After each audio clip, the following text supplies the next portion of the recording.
అందరికీ నమస్కారం. శ్రీమతి రామానుజాయ నమః. నేను మీ గోపాల్ అయ్యంగార్. 28వ తారీఖు ఏప్రిల్ నుంచి 4వ తారీఖు మే వరకు మేషరాశి నుంచి మీనరాశి వరకు వార ఫలాలు ఎలా ఉందో ఈ వారం తెలుసుకుందాం. ఈ వారం గురువు యొక్క మార్పు మేషరాశి నుంచి వృషభ రాశిలోకి జరిగిందండి. సంవత్సరం పాటు గురువు వృషభ రాశిలోనే ప్రయాణిస్తాడు. మరి దీని ఫలితాలు ఈ 12 రాశుల మీద ఎలా ఉందో ప్రత్యేకంగా దీని మీద ఫోకస్ చేద్దాం. ఈ వారం గ్రహాల కానీ స్థితి చూసుకుంటే మేషంలోకి వచ్చేసి సూర్యుడు, శుక్రుడు, వృషభంలో గురువు, కన్యాలో కేతు, కుంభంలో శని, అలాగే రాహు, కుజ, బుధ గ్రహాలు మీనరాశిలో సంచరిస్తూ చంద్రుడు ధనుసు, మకరం, కుంభం ఈ 3 రాశుల్లో ప్రయాణిస్తున్నాడు. అలాగే మీరందరూ కూడా మీ జాతకాలు తెలుసుకోవడానికి కోసం మీ date of birth, time of birth, place of birth నా నెంబర్కి పైన ఇచ్చాను, పంపించండి. వాట్సాప్ చేయండి. మీ జాతకాలు రెడీ అవుతాయి. మీతో ఫోన్లో మాట్లాడతాను. 20 నిమిషాలు మీతో అన్ని డిస్కషన్ చేసి 50 పేజీల జాతకాన్ని మీకు మెయిల్ ఇచ్చేస్తాను, ఏ భాషలో కావాలంటే ఆ భాషలోకి. ఇకపోతే మీరు ఎటువంటి పరిహారాలైనా సరే మన పని జరగడానికి సింపుల్గా ఉంటుందండి. సింపుల్గా ఆ పరిహారాలు చెప్తాను, దాన్ని పాటించండి. ఖచ్చితంగా మీకు సక్సెస్ అనేది కనబడుతుందని చెప్పేసి నేను మీకు మాటిస్తున్నా. అందుకే నా ఛానల్ పేరు thesimpleastrologer.com అని పెట్టుకున్నాను. మీరందరూ కూడా నా ఛానల్ని సబ్స్క్రైబ్ చేయడమే కాదు, మీ బంధువులకు, స్నేహితులకు కూడా నా గురించి తెలియజేస్తారని ఆశిస్తూ, ఏమండి ఒక చిన్న మాటతో క్లోజ్ చేస్తాను. ఏదైనా మన ఇంటికి ఎవరన్నా చిన్న కప్పులో ఏదైనా తెచ్చిస్తే మనం తిరిగి ఉట్టి కప్పు ఇస్తామా అండి? అందులో మనం ఏదైనా పెట్టి వాళ్ళకి ఇస్తాం కదండి. మరి అలాగే ఇంత కష్టపడి మీకోసం యూట్యూబ్ చేసి ఇంత టైం స్పెండ్ చేస్తున్నాను కదా, మరి నాకు మీరేమి ఇస్తారండి? కేవలం ఒక సబ్స్క్రిప్షన్, ఒక బంధువులకి, స్నేహితులకి నా గురించి చెప్పడం చేస్తారు కదా. నమస్కారం, మీ గోపాలయ్యంగా.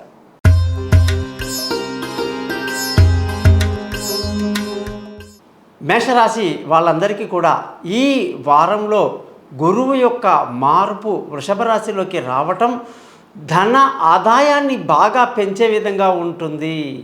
అదృష్టం అంటారా, తిరుగులేదు. తండ్రి నుంచి ఏ ఆస్తి రావాలన్నా సరే అద్భుతంగా మీకు వస్తుంది. అదృష్టం బాగుంటుంది. ధర్మ మార్గాన్ని ఏరుకుంటారు. అలాగే ఖర్చులు కూడా శుభకార్యాలకు ఖర్చు పెడతారని చెప్పేసి గురువు యొక్క మార్పు తెలియజేస్తుంది.